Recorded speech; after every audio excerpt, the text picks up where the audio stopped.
Bonjour à tous, bienvenue et merci d'être présents pour ce nouvel Apur Café consacré aujourd'hui à l'étude donc intitulée Mars-juillet 2020, Paris face à la crise de la Covid-19. C'est une étude qui vient tout juste d'être publiée en début de semaine. Donc le temps de ce webinaire est de 45 minutes au total, de 13h15 à 14h. Et ce que l'on vous propose, c'est de restituer les principaux enseignements de cette étude sur une petite demi-heure et garder un quart d'heure à la fin de la présentation pour un moment de questions-réponses et d'échanges à l'issue de la présentation. Donc peut-être avant de poursuivre, quelques règles du jeu. Donc faites attention à bien éteindre vos caméras et micros pendant la présentation. Et à l'inverse, de penser à allumer votre caméra au moment des échanges à la fin de la séance.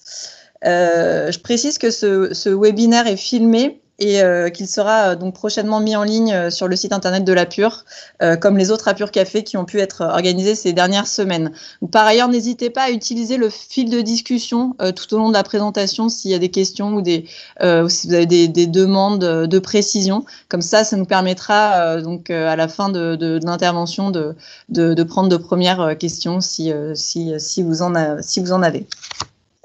Donc un mot rapide pour dire que ce travail est le résultat d'une production collective qui a mobilisé beaucoup de personnes à l'Apur du fait de sa nature transversale. Donc à côté de Mehdi Bouzmaren et Martin Wolf, donc qui ont été les chevilles ouvrières, l'étude a bénéficié des contributions de Jean-François Arène, Julien Giquel, Florence Anap, Stéphanie Janquel, François Mort, Vincent Nuella, Patricia Pelou, Guylaine Randal, Olivier Richard, Sandra Roger, Marie-Thérèse Besse, Christine Delahaye et Anne Servet. Et donc la présentation d'aujourd'hui se fera à 3 voix avec Martin Wolf qui est à mes côtés et également avec Patricia Pelou donc qui est directrice adjointe de l'Apur et qui est avec nous aujourd'hui à distance. Alors, les objectifs de cette étude que l'on a engagée au moment du premier confinement était de documenter la première vague de la Covid-19 et d'essayer d'analyser les multiples impacts de cette crise sanitaire sur Paris et sur les Parisiens. Alors, le début de cette crise nous a tous laissés dans une sorte d'état de sidération assez total. Et donc, l'idée était de pouvoir mobiliser de l'information, la capitaliser, analyser finement les différents effets pour aussi pouvoir garder finalement la mémoire de ces bouleversements. Donc, ce travail est intéressant avec le recul pour mettre en perspective cette première période, donc ce premier semestre avec l'évolution que l'on a connue ces derniers mois, avec la deuxième vague dont on voit qu'elle est assez différente, et aussi pour contribuer dans une petite mesure aux travaux qui visent à renforcer la résilience de Paris et des Parisiens en temps de crise. Donc différentes sources de données ont été mobilisées pour réaliser ce travail, des sources Apur et puis des sources aussi de nos partenaires que vous voyez à l'écran et que je voudrais remercier pour l'ensemble des informations qui ont été communiquées dans une période qui était particulièrement difficile pour tous. Donc cette période de crise a eu de multiples effets dont on peut avoir un aperçu au travers de cette sélection de chiffres clés issus de l'étude. Donc ces chiffres concernent de manière générale la période du premier confinement avec une dégradation de la situation sanitaire qui s'est traduite par un excédent de décès de plus de 80% à Paris par rapport à la même période en 2019. Un confinement qui s'est traduit par la fermeture d'une très grande partie, d'une très grande proportion d'équipements, puisque seulement 9% des équipements parisiens ont pu rester ouverts. Une baisse du nombre de résidents, de l'ordre de 9% également. Des pertes d'activité très fortes pour les entreprises, mais aussi en parallèle des réalités plus positives, avec par exemple une baisse de la pollution de l'air et de la pollution sonore, de très nombreuses initiatives citoyennes qui se sont développées, ou encore, par exemple, le déploiement très rapide de pistes cyclables temporaires qui ont accompagné le déconfinement.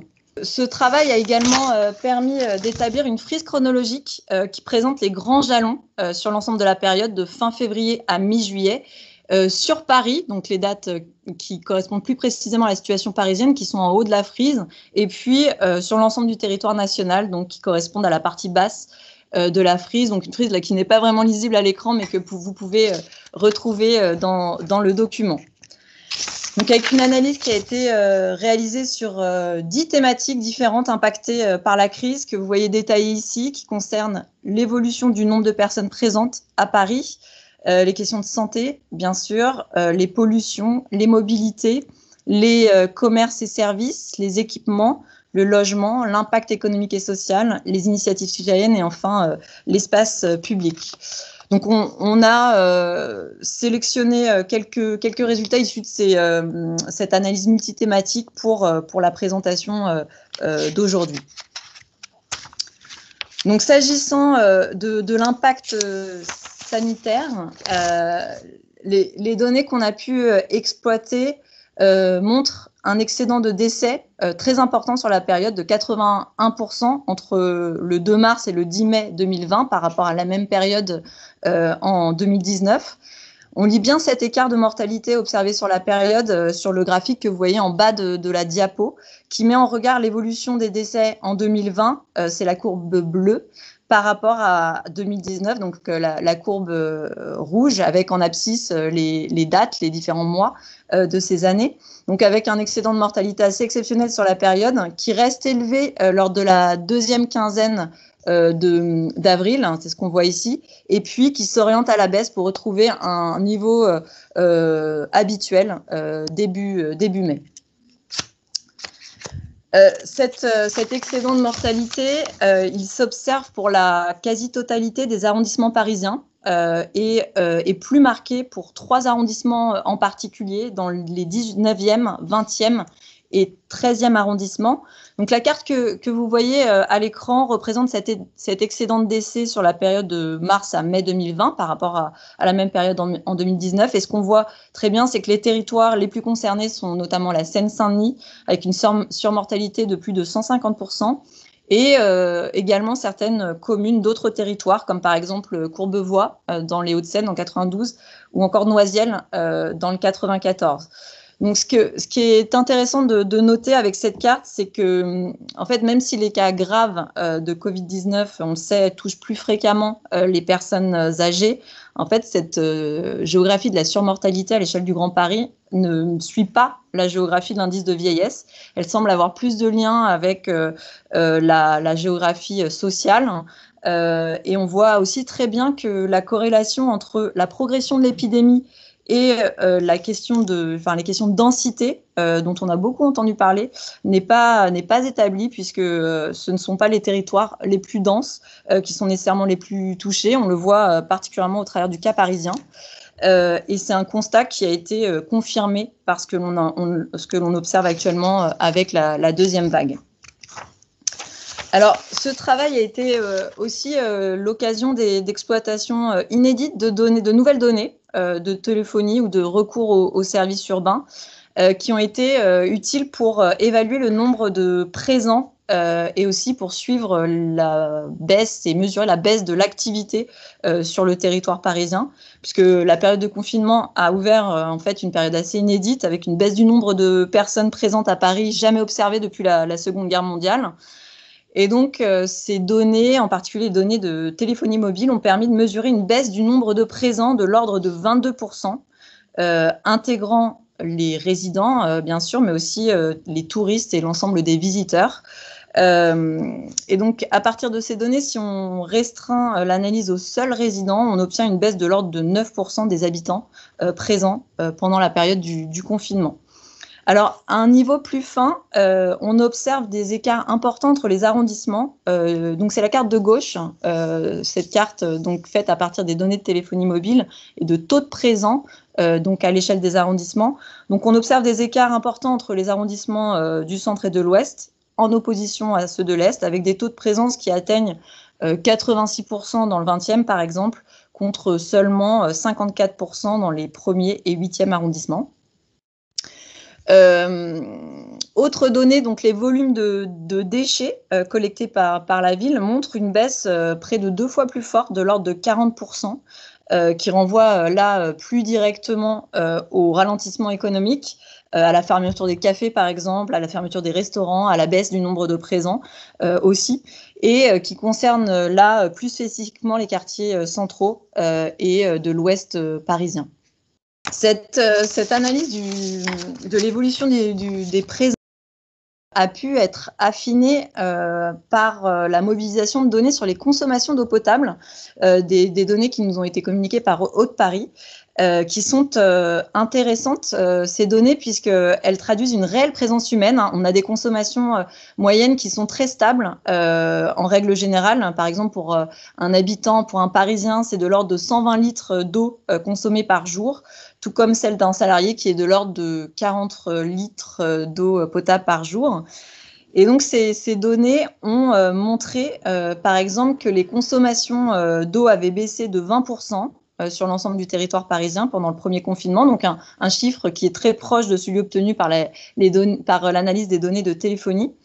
Et ce qui est intéressant par rapport à ces données, c'est qu'on a pu les obtenir à un niveau, à une échelle plus fine, ce qui nous a permis de produire les cartes que vous voyez ici, d'évolution des consommations d'eau, donc au moment du confinement, puis du déconfinement, donc jusqu'à la fin, c'est les cartes de gauche puis de droite. Et ce que l'on constate, c'est que donc, dans certains quartiers, notamment dans le quartier central des affaires, dans les quartiers touristiques, on a des baisses très fortes, supérieures à 60%. Ce sont les quartiers en bleu foncé sur la carte de gauche, enfin sur les deux cartes d'ailleurs. Et qu'à l'inverse, dans les quartiers résidentiels, représentés là, qui ressortent en rouge, notamment dans les 19e et 20e arrondissements par exemple, les consommations d'eau sont restées stables, voire ont même augmenté. Traduisant une présence plus forte qu'en temps normal. Donc ce sont des travaux qu'on souhaite poursuivre dans les prochains mois avec Haute-Paris pour pouvoir mesurer comment évoluent ces niveaux de présence en lien par exemple avec le recours au télétravail qui s'amplifie, pour pouvoir mesurer des taux d'usage de bâtiments, en déduire peut-être des potentiels de mutualisation, d'ouverture de ces bâtiments à d'autres usages, et ou encore, pourquoi pas, pour essayer accompagner l'adaptation de l'offre des services et d'équipements au plus près des besoins, donc en lien avec cette géographie des présents. Donc sur les questions de logement, je passe la parole à Martin qui va enchaîner. Merci Émilie. Cette géographie des présents, elle nous montre effectivement que le confinement a été vécu différemment par les Parisiens, à la fois parce que certains ont pu partir et pour beaucoup améliorer leurs conditions de logement, mais également, et là on va le voir dans cette partie, pour ceux qui sont restés, les situations étaient très inégales. D'abord, il faut insister sur la spécificité du parc de logements parisien. Ce sont des logements qui sont par rapport à la moyenne plus petits, et surtout, il y a 2/3 des foyers qui ne disposent pas d'espace extérieur, que ce soit un balcon, une terrasse ou un jardin, qui sont autant d'espaces de respiration. Si on compare ces chiffres avec ce qu'on constate à l'échelle de l'Île-de-France, par exemple, 3/4 des Franciliens, eux, ont un jardin, un balcon ou une cour. Donc vraiment une spécificité parisienne de ce point de vue-là. Si on regarde la carte à droite, on voit qu'en fait, il y a 500 000 personnes qui sont en situation de suroccupation à Paris, donc un chiffre très élevé, avec des taux supérieurs à 30% dans les quartiers, notamment du Nord-Est, c'est-à-dire ce qu'on vient de voir à l'instant avec Émilie, là où les taux de présents et de résidents ont été les plus élevés pendant le confinement. Face à ces situations de suroccupation et également aux difficultés, notamment des locataires à payer leur loyer, il y a de nombreuses mesures de soutien qui ont été mises en place par les pouvoirs publics, avec notamment la trêve hivernale qui a été prolongée. Pour ceux qui avaient des difficultés de paiement, il y a eu des mesures spécifiques qui ont été mises en place par les bailleurs sociaux, et également pour le personnel soignant, des initiatives à souligner qui ont permis de fournir des logements soit via des plateformes Airbnb, Facebook, notamment principalement via ces plateformes, pour être à proximité des hôpitaux et ainsi réduire les temps de trajet. Un autre grand fait marquant, Émilie en a déjà parlé, c'est qu'en fait, la quasi-totalité des équipements étaient fermés et on en avait moins de 10% la semaine précédant le déconfinement. Donc, ces 9%, en fait, ils correspondent à une montée en puissance progressive d'équipements relais qui ont été là pour notamment accueillir les enfants des travailleurs indispensables. Et ce qu'on voit sur les deux graphiques en bas de cette diapo, qu'il y a une montée en charge progressive, qu'il faut quand même relativiser, puisqu'on avait 25 crèches relais qui étaient ouvertes à la fin du confinement, pour seulement 4% du nombre d'enfants habituellement accueillis. On avait quand même 10% des écoles et des collèges qui étaient ouverts le 28 avril, et avec Un dispositif particulier qu'il faut souligner, c'est qu'on avait 3 écoles à proximité des hôpitaux de première ligne, donc La Pitié, Salpêtrière, Necker et Béchia, qui étaient ouverts, et notamment le week-end pour les services de garde, une fois pour apporter un soutien au personnel soignant qui était effectivement extrêmement mobilisé, particulièrement après Paris. Ça, c'est intéressant parce qu'aujourd'hui, on a une cartographie qui est à peu près stabilisée des établissements qui sont, entre guillemets, ouvrables en temps de crise, alors particulièrement sanitaire. Il faudrait voir si ce seraient les mêmes qui pourraient être ouverts dans d'autres types de crises. Mais voilà, on a cette cartographie qui est stabilisée. La deuxième chose que je voulais dire, c'est que cet enjeu des travailleurs, alors qu'on appelait indispensable, essentiel, qu'on peut aussi appeler travailleurs clés, il est extrêmement important dans un contexte de crise et au-delà, et c'est pour ça que nous avons engagé un travail partenarial avec l'INSEE, avec l'Institut Paris Région et avec l'Observatoire régional de la santé, pour tenter de savoir qui sont précisément ces travailleurs et avec un focus spécifique, notamment sur leurs conditions de déplacement. Alors rapidement, je ne vais pas m'attarder parce que ce n'est pas le sujet principal de notre présentation, mais dans le contexte de la réouverture progressive des équipements, avec l'impératif de distanciation physique, on a vu qu'il y avait des solutions que nous, on avait déjà étudiées dans le cadre à la fois du Paris Projet Équipements et Services Publics 2030 et dans une note spécifique sur les conséquences de la crise sur les équipements publics, qui avaient des solutions, des équipements nomades, de la mutualisation, qui étaient par exemple très intéressantes pour permettre à ces équipements de continuer à fonctionner dans un contexte de crise. Ce qu'on a vu aussi, c'est que les outils numériques, ils ont été particulièrement stratégiques, à la fois les services de réservation en ligne pour limiter les queues. On a vu que c'était vraiment un grand sujet lors de cette crise, pour respecter la distanciation physique, encore une fois. Les dispositifs de click and collect aussi qui ont été mis en place par 23 bibliothèques municipales, mais se pose aujourd'hui la question de leur pérennisation, c'est-à-dire dans le contexte d'une deuxième vague et même au-delà, est-ce que ces dispositifs pourront être pérennisés? Mais pour étudier ces sujets un peu plus précisément, je vous invite à aller voir tous ces travaux qui sont indiqués ici. L'autre fait marquant de cette crise, c'est vraiment le foisonnement des initiatives citoyennes et des initiatives de solidarité qui sont vraiment, je pense qu'il faut en avoir conscience, un facteur de résilience puissant, alors que les services publics, ils étaient très contraints dans leur action. On a eu des développements de micro-solidarité de proximité, des réseaux sociaux d'entraide entre voisins, et puis ce moment dont on se souvient tous quand même, des applaudissements aux fenêtres le soir pour féliciter, pour marquer notre respect au personnel soignant. Les associations aussi, elles se sont fortement mobilisées. On a eu jusqu'à 17 000 repas qui ont été distribués quotidiennement, particulièrement l'association Aurore en lien avec la préfecture et la ville de Paris. On a aussi eu des collectifs qui se sont formés pour fabriquer des masques, des blouses, 30 000 masques, 15 000 visières, des milliers de surblouses, particulièrement le collectif Makers Covid Paris. Et là, ce qui est intéressant aussi, c'est que ces designs qui ont été proposés ont été validés très rapidement par la PHP, ce qui montre que ce qui fonctionne et ce qui est essentiel, c'est l'articulation avec les pouvoirs publics. On a aussi pu le voir dans le contexte où des équipements qui étaient inutilisés, par exemple le carreau du Temple, ont été mis à disposition pour des associations, pour ces initiatives citoyennes et de solidarité. La ville de Paris aussi a été active sur ce sujet, puisqu'elle a créé une plateforme numérique qui s'appelle Covid-19 Tous et Toutes Solidaires, qui recense toutes ces initiatives, parce que la bonne connaissance de ces initiatives est essentielle pour que les services fonctionnent vraiment. L'enjeu, c'est est-ce que dans le contexte de cette deuxième vague, de ce deuxième confinement, ces solidarités, elles sont toujours là? Est-ce qu'elles sont au même niveau? Et surtout, quelle va être là aussi leur pérennisation? Puisque la crise sociale, on n'en est qu'au début.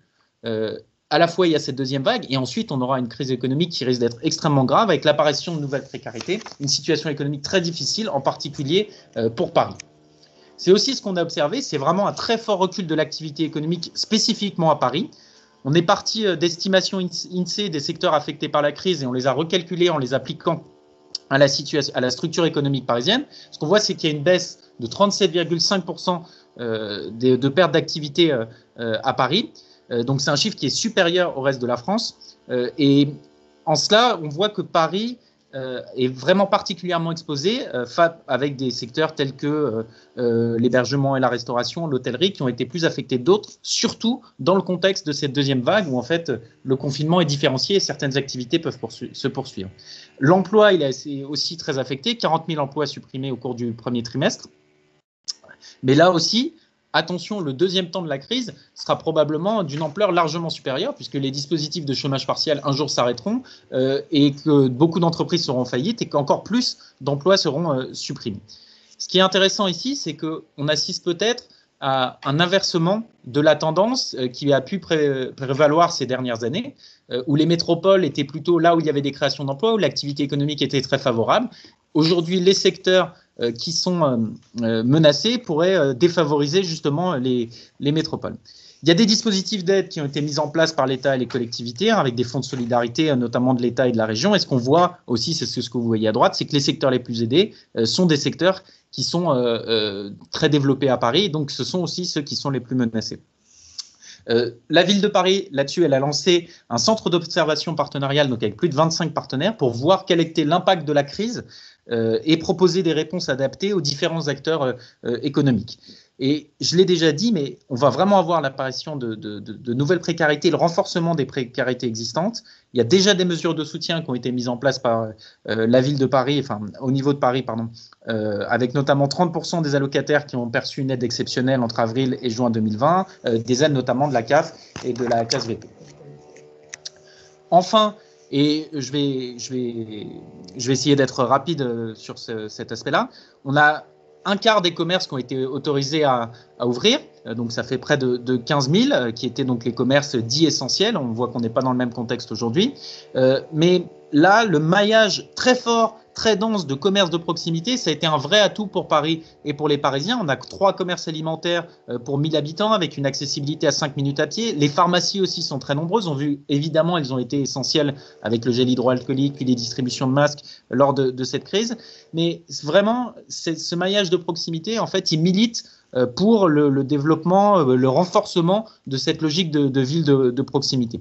Ce qu'on a pu observer aussi, c'est que les commerces, tous les commerces, y compris les petits commerces, se sont adaptés avec des outils numériques, donc de e-commerce, de livraison à domicile, de click and collect. Et là aussi, la ville de Paris a proposé une plateforme pour recenser les livraisons à domicile, avec près de 1000 commerces qui s'y étaient inscrits à la fin mai. Et je vais à présent laisser la parole à Patricia. Donc, on va regarder maintenant les principaux effets sur les mobilités et sur les espaces publics. Donc, la situation qu'on a vécue est assez inédite puisqu'avant le confinement, le trafic automobile, donc avec le confinement, le trafic automobile a chuté de plus de 70% et la qualité de l'air et sonore s'est améliorée de façon assez spectaculaire. Donc, dans cette partie de l'étude, documentée et quantifiée, a été réalisée avec l'aide d'Airparif et de Bruitparif, qu'on tient à remercier, puisque vous verrez qu'il y a pas mal d'éléments selon les polluants. Donc, sur le graphique qu'on a sélectionné ici, vous pouvez voir la baisse considérable des émissions d'oxyde d'azote et aussi de particules à partir de la seconde quinzaine de mars. Donc là, c'est vraiment une chute, je dirais, qui est vraiment brutale. Et puis ensuite, une remontée forte à partir du 11 mai, avec le retour malheureusement à la situation avant le confinement, du fait du retour à l'utilisation de la voiture individuelle. Donc, avec la diminution du trafic routier, aérien et ferroviaire, mais aussi d'ailleurs l'arrêt des chantiers, la fermeture des bars, des restaurants, c'est vrai qu'on a constaté un silence assez inhabituel dans Paris durant les 8 semaines de confinement, donc qui, on le rappelle, du 16 mars au 10 mai. Donc, sur l'image suivante, on voit que l'amélioration de la qualité de l'air, si vous pouvez passer à l'image suivante, Martin ou Émilie. Donc, on voit que l'amélioration de la qualité de l'air concerne également les autres grandes métropoles. Donc, ça, c'est vraiment extrêmement intéressant avec la situation en avril 2019 qui est comparée à celle en dessous, à celle d'avril 2020, où on voit que l'amélioration de la qualité de l'air est très significative à Paris, mais aussi, par exemple, en Lombardie, à Milan notamment. Donc, sur l'image suivante, On montre ainsi que également on fait un point sur l'offre et la fréquentation des transports en commun. Donc cette partie a été réalisée avec l'aide d'Île-de-France Mobilité et également la RATP. Ce qu'on constate, c'est que la baisse de la fréquentation a été très très forte en avril dernier, puisqu'on a seulement 5% du nombre d'entrants dans le réseau métro par rapport à d'habitude. C'est ce que vous voyez en fait sur ces images en comparant à chaque fois avril 2019 et avril 2020. Donc, les entrants métro sont une donnée qui est extrêmement intéressante et fournie par Île-de-France Mobilité. Dans l'étude, on a aussi fait un tableau qui montre le palmarès des 30 stations les plus fréquentées en avril et notamment à l'heure de pointe du matin, et même entre 5h et 7h du matin. Et là, on voit apparaître finalement dans ce palmarès Bobigny, Pablo Picasso, Porte de Vincennes, Villejuif, Louis-Aragon, c'est-à-dire les terminus des lignes de Seine-Saint-Denis et du Val-de-Marne. Donc, c'est vrai que dans certaines stations, Île-de-France Mobilité et la RATP ont d'ailleurs mis en place un dispositif de gestion des flux particulier pour respecter la distanciation physique à certaines heures.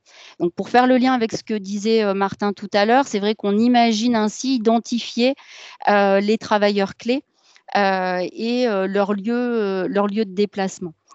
À l'inverse, on a des gares qui habituellement sont très fréquentées, qui sont devenues vraiment secondaires, comme Charles de Gaulle Étoile ou bien Aubert, par exemple, pour les gares dans Paris.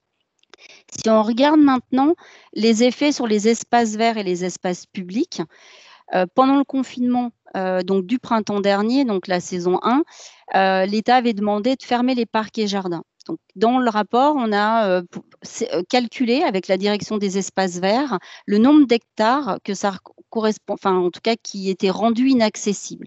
Donc, ça nous a un petit peu surpris puisqu'on est quand même arrivé à cette estimation de près de 670 hectares d'espaces de respiration, de bulles d'air qui ont finalement manqué aux citadins qui habitent, comme le disait d'ailleurs Martin tout à l'heure, des appartements qui sont souvent étroits dans Paris. Donc c'est vrai qu'on peut en déduire aussi que c'est un des enseignements qui a servi aussi pour la saison 2 qu'on vit en quelque sorte, puisque les parcs et jardins sont aujourd'hui restés ouverts. Donc le côté positif qu'on souligne de cette fermeture, c'est bien évidemment le développement de la biodiversité, mais aussi le fait que ça introduit d'autres systèmes pour l'entretien, puisque par exemple la fauche a été faite différemment dans le bois, par exemple dans le bois de Vincennes, dans l'arboretum, et c'est aussi des choses qui se traduisent en héritage. Sur l'image suivante, on voit bien évidemment que la contrepartie de la fermeture de ces parcs et jardins, c'est aussi que les familles, les enfants jouaient dans les rues. Puisque donc les parcs étaient fermés et que la circulation aussi était quasi inexistante dans certains sites, dans certaines rues locales. Donc ça, c'est aussi une nouvelle image des rues parisiennes et des rues locales qui est apparue à cette occasion. Donc le sport, il a tout d'abord été autorisé à certaines heures, mais on voit bien qu'il y avait ce besoin, en tout cas, de pratiquer le sport de façon encore plus importante en extérieur, puisque les salles de gymnase et les salles de sport étaient fermées. Donc, au moment du déconfinement, c'est sur l'image suivante, on a travaillé avec la direction de la voirie et des déplacements pour identifier les rues qui avaient des trottoirs étroits et qui étaient très fréquentées. Et c'est à partir de là, donc, il en a découlé des aménagements qui ont été réalisés de façon très rapide à l'aune du concept de l'urbanisme tactique. Et donc là, on voit que les piétons sur ces images peuvent marcher dans la bande de stationnement, notamment dans les rues commerçantes, ici la rue des Moines, qui a aussi des aires de rencontre qui ont été aménagées rapidement dans les rues écoles. Et puis surtout est apparue la chronotopie des usages qui s'est installée, avec aussi des modes de gestion nouveaux, puisque certaines rues sont réservées aux piétons l'après-midi ou en soirée comme rue Bio, et que finalement il y a aussi une gestion qui a pu se faire avec les commerçants ou avec les associations locales. Donc l'expérience du confinement et des déplacements limités autour d'1 kilomètre a ainsi révélé les mobilités de proximité en s'approvisionnant dans les commerces de son quartier, bien évidemment, ou par le e-commerce parfois. Et donc, les citadins ont décidé de se déplacer en surface, dans la mesure du possible, avec l'accroissement du vélo qu'on a constaté. Et donc, les comptages qui sont réalisés par la direction de la voirie montrent que sur certains axes, on a plus de 3 fois plus de cyclistes qu'auparavant. Donc, pour finir, les enseignements sont riches pour bâtir les stratégies post-Covid intéressantes pour la lutte contre le réchauffement climatique et l'environnement. Pour ce qui concerne en tout cas les mobilités et l'espace public, on a vu que le lien pollution-trafic auto a été vécu cette fois en temps réel et pas seulement à travers des modèles et des modélisations qui pouvaient être faites, et puis que la pérennisation des coronapistes cyclables aujourd'hui, elle est à l'étude, comme l'amplification des rues écoles ou des aires de rencontre, mais aussi les études pour les futures rues jardins de proximité qui s'accélèrent aujourd'hui. Donc, je passe la parole à Émilie qui va conclure. Merci Patricia. Donc un mot très rapide de conclusion avant de passer à la discussion. Simplement pour dire que, comme on l'a vu là au travers de toutes ces données qui ont été commentées, cette période a constitué un moment de crise assez inédit pour Paris, qu'il est intéressant, donc à partir de toutes ces informations consolidées, de mettre en perspective par rapport à cette deuxième vague, par rapport à ce reconfinement dont on voit que les contours sont un peu différents. Des contributions qui sont aussi intéressantes à mettre en perspective au regard d'éventuelles futures crises qui peuvent être d'autres natures, au travers par exemple de l'identification des équipements relais qui pourraient être pérennisés en cas d'autres événements du même type, le déploiement de services publics nomades ou le fait de pouvoir finalement mieux connaître les besoins au travers de la géographie des présents qu'on évoquait tout à l'heure. Le rôle qu'a joué cette crise aussi comme accélérateur pour le développement de nouvelles grilles d'analyse, donc en termes de travaux d'études, on évoquait tout à l'heure cette approche en termes de taux d'usage des équipements, et puis aussi un accélérateur pour certaines dynamiques qui étaient déjà engagées, comme l'évoquait Patricia, donc autour des questions de piétonisation, développement du vélo par exemple. Et enfin, donc ça a été évoqué, la question des initiatives citoyennes solidaires, avec ce foisonnement qu'on a constaté et qui a constitué un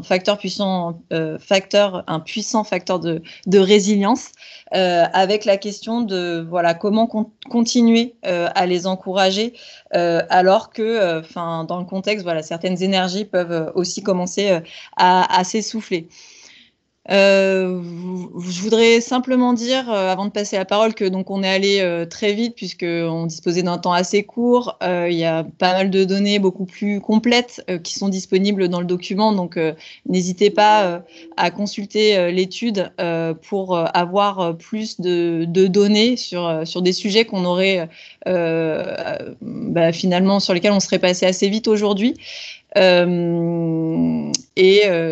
voulais aussi en profiter pour remercier encore, parce que tous les acteurs avec lesquels on a travaillé n'ont pas été cités, mais merci à tous vraiment d'avoir pu nous transmettre toutes ces données qui ont rendu possible cette étude et ce travail. Dominique Alba, moi je voulais m'ajouter, merci pour la présentation. Et je trouve que si on regarde aussi ce qui a été préparé ce matin, l'Observatoire de l'économie, la réunion préparatoire, on voit qu'un des héritages de cette situation complexe et puis dont on n'a pas envie qu'elle soit éternelle, c'est quand même cette redéfinition des indicateurs de valeur sur lesquels on va travailler, je dirais, d'arrache-pied pour savoir dans quelle ville on a envie d'habiter. Cette ville, elle est construite, elle est faite de beaucoup de mètres carrés qui existent déjà. Et donc, une de nos grandes marges de manœuvre, c'est de comment on utilise ces mètres carrés, comment on les partage, comment on les mutualise, etc. Et je pense que là, une des grandes leçons, je dirais, de cette agilité parisienne, ça a été de voir que des choses impossibles, en fait, devenaient possibles. Donc, on en retient beaucoup ce qui s'est passé dans l'espace public, mais il y en a beaucoup d'autres. Et je vois que Harry l'a envoyé un élément sur la plateforme citoyenne. ça fait partie de l'autre aspect, c'est-à-dire que les Parisiens eux-mêmes, en fait, font preuve de résilience et maintenant, on arrive à documenter ça. Et plus on va pouvoir le documenter, plus ça va pouvoir faire partie du projet urbain. Et comme on aime à le dire à la Pure aujourd'hui, c'est vraiment du passer du projet urbain au projet humain. C'est-à-dire comment on rassemble dans cette ville durable, évidemment, les gens autant que le stock bâti. C'est-à-dire comment on remouline tout ça ensemble. Et ça, c'est une des grandes leçons de ce qu'on arrive à faire aujourd'hui. Et je dirais, ça nous donne, ça élargit beaucoup le champ des possibles pour rendre les services qu'on doit tous rendre. Voilà, c'était un commentaire, ce n'était pas une question. Merci, Dominique. Donc, merci déjà pour vraiment, juste en quelques minutes, avoir présenté des choses aussi passionnantes. C'est vraiment super de pouvoir profiter de ça dans ce format-là, entre midi et 2, c'est super. Moi, là, on a beaucoup parlé de Paris, mais en fait, j'ai trouvé des choses vraiment très frappantes, hein, notamment sur ce qu'on a dit sur cette nouvelle géographie des transports, qui nous montre bien d'où venaient les gens qui venaient travailler à Paris. Et donc, je me demandais si on pouvait aussi en tirer des conclusions sur la manière dont on travaille avec les territoires métropolitains, les territoires, adjacents, contigus, enfin bref, le reste de la métropole, parce qu'on voit bien le nœud tout ce que vous avez dit montre très bien le nœud d'interdépendance dans lequel on vit, le réseau dans lequel on est. Voilà, j'espère, c'est moins clair que ce que j'aurais souhaité, mais je voulais savoir s'il y avait des choses à en tirer à ce niveau-là.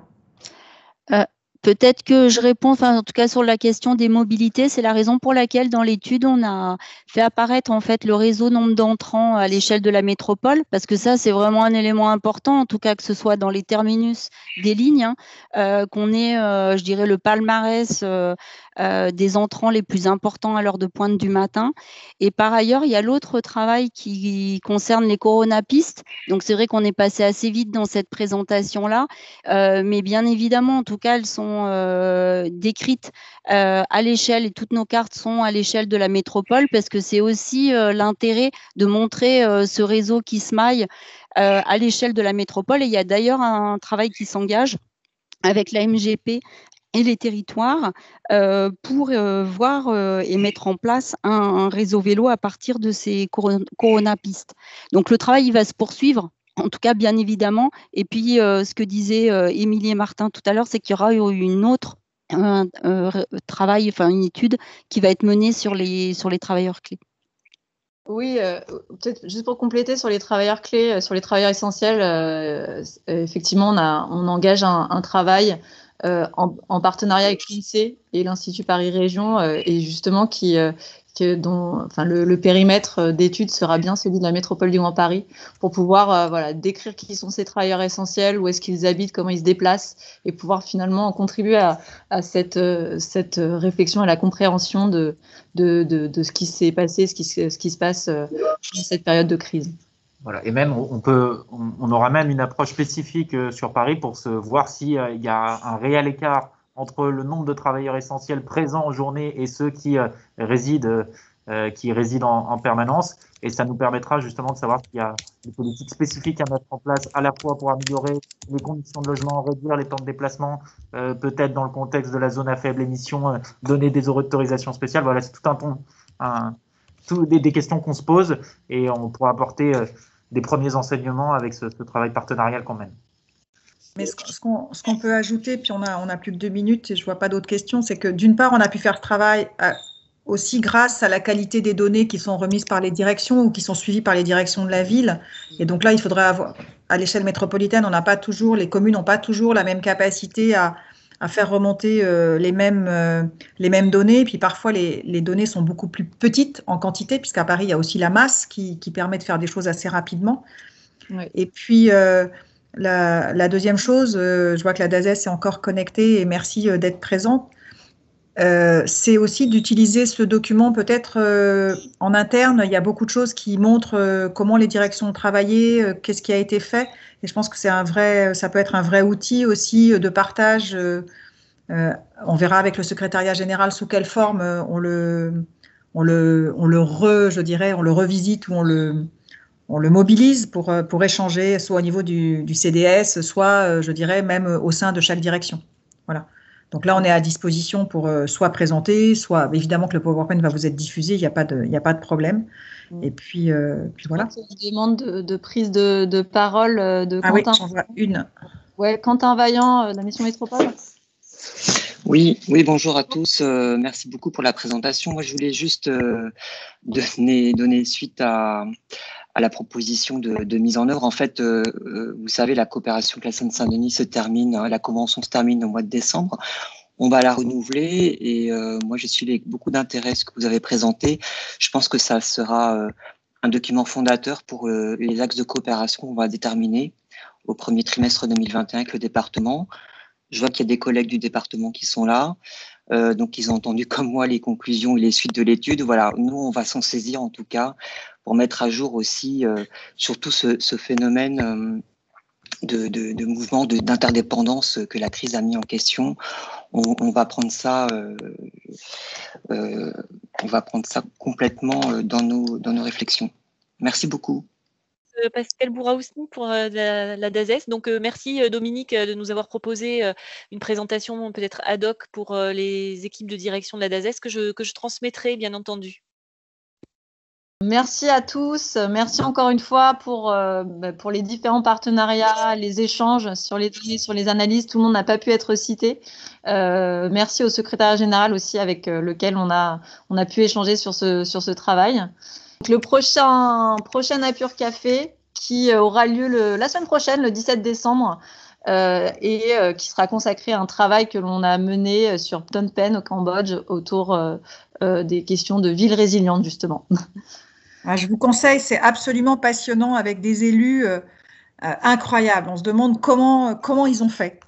Et donc, on aura une anthropologue qui habite à Phnom Penh qui interviendra, qui expliquera comment on a pu mobiliser les gens, tout ce qui s'est passé, comment on arrive à refaire payer l'eau, par exemple, quand il y a plus de structure, comment on retrouve du service public, etc., etc. C'est tout à fait impressionnant.